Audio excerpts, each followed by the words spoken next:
आगाज में आपसे ये पूछूंगा कि ये जो कुछ हो रहा है कौमी असम्बली में, ये आपका क्या ख्याल है, आप क्या समझते हैं, ये किसने करवाया और क्यों करवाया, क्या वजह, क्या मकासद वो हासिल करना चाहते हैं?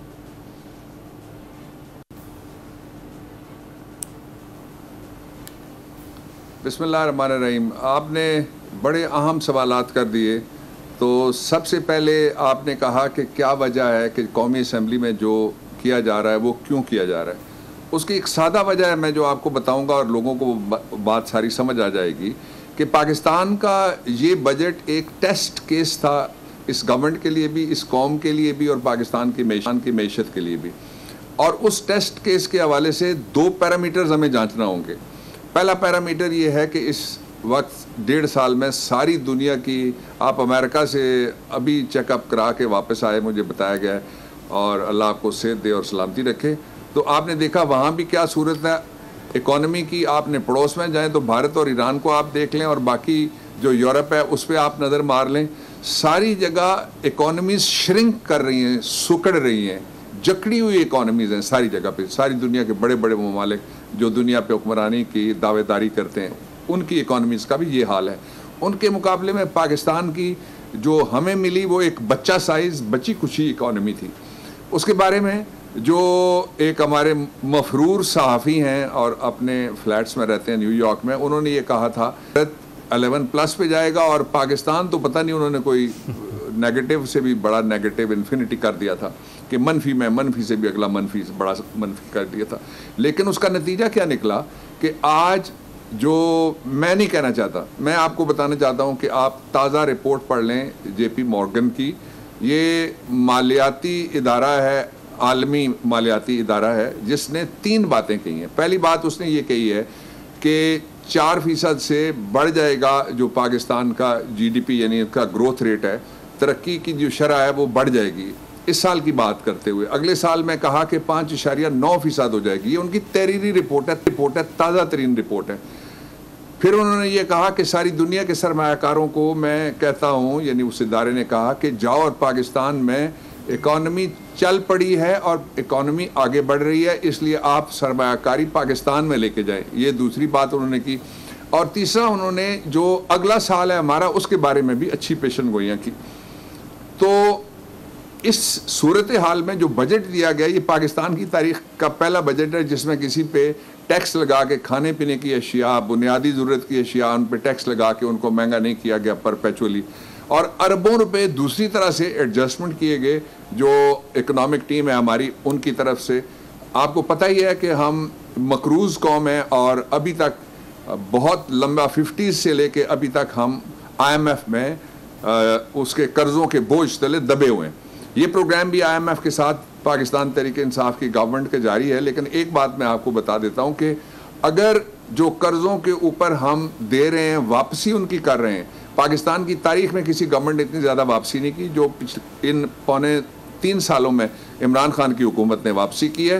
तो पाकिस्तान में डेफिसिट का कोई सवाल ही नहीं है अगर कर्ज़ आप निकाल दें जो रकम हम वापस करते हैं।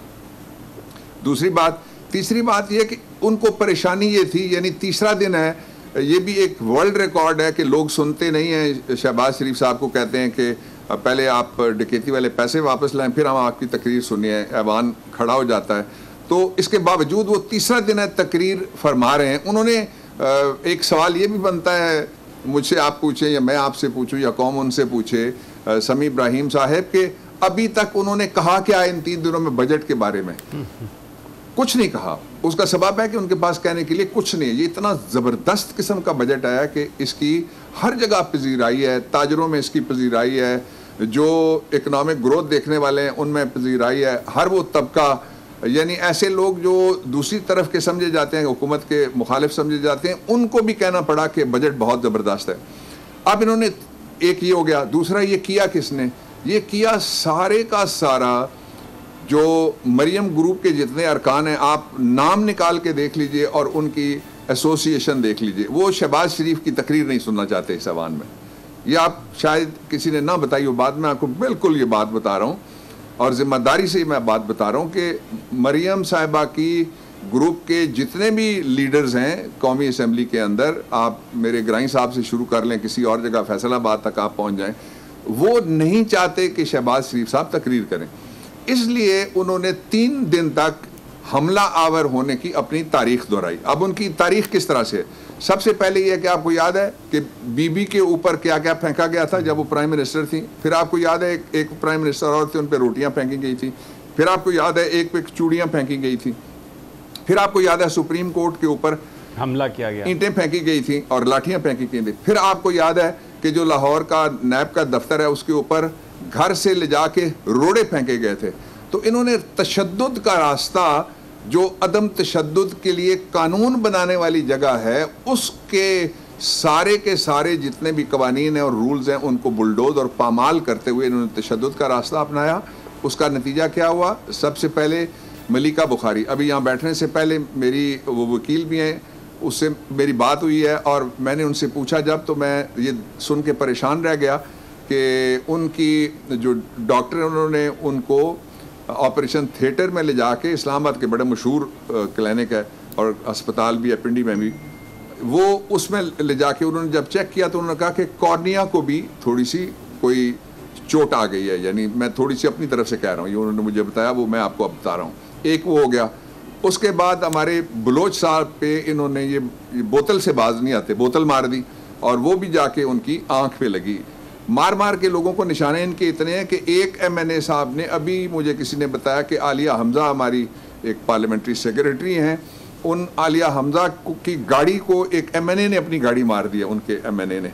तो इसलिए वो डेस्परेशन मूव्स इनको कहते हैं, जो कुश्ती होती है उसमें कहते हैं कि ये डेस्परेशन मूव्स हैं।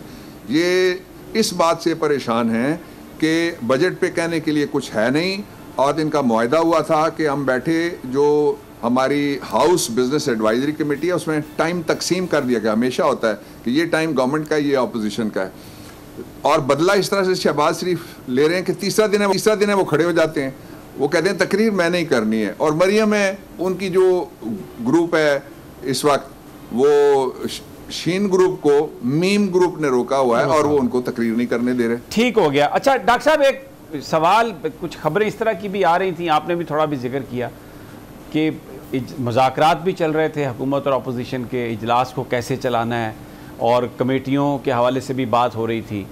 तो वो मुज़ाकरात क्या थे और किसके साथ हो रहे थे, और फिर कुछ नतीजा क्यों नहीं निकल सका उन मुज़ाकरात का?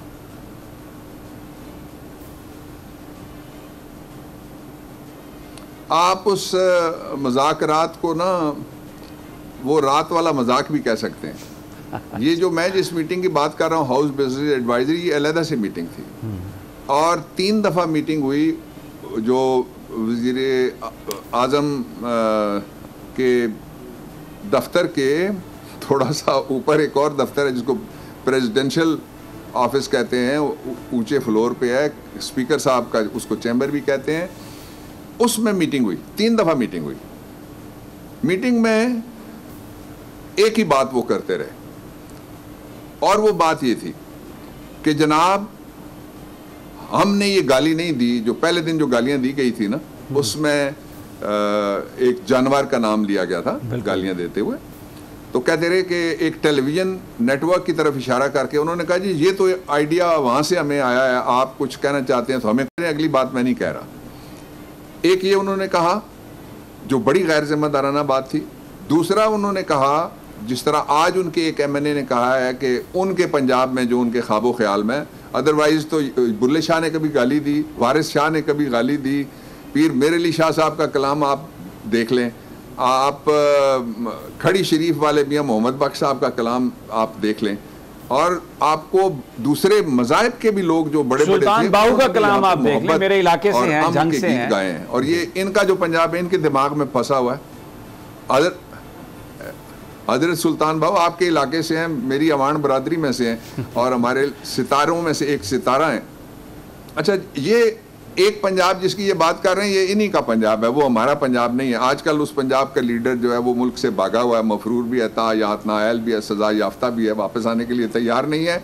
और मैं यहाँ कौम के सामने ये भी रखना चाहता हूँ, आपको पता है कि दुनिया में सबसे महंगा शौक जो इंग्लैंड के अंदर है वो सिर्फ एक है। महंगा क्या, उस पर यानी अरबों और करोड़ों लगते हैं। वो शौक ये है कि किसी ने अपना पोनी पाला हुआ हो और वो घोड़ दौड़ में वहाँ पे शरीक करे उसको।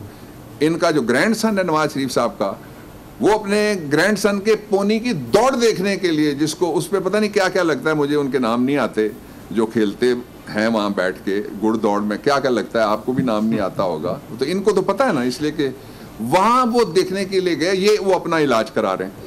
अब वापस आइए, जो गुफ्तगू हुई उसका दूसरा हिस्सा मैंने आपको बता दिया। तीसरा हिस्सा और आखिरी हिस्सा ये था कि वो कहते थे कि शहबाज शरीफ साहब, यानी वो गुफ्तगू सारी की सारी ऐसी करते थे जिनसे नतीजा निकलता था शहबाज शरीफ को तकरीर नहीं करनी चाहिए।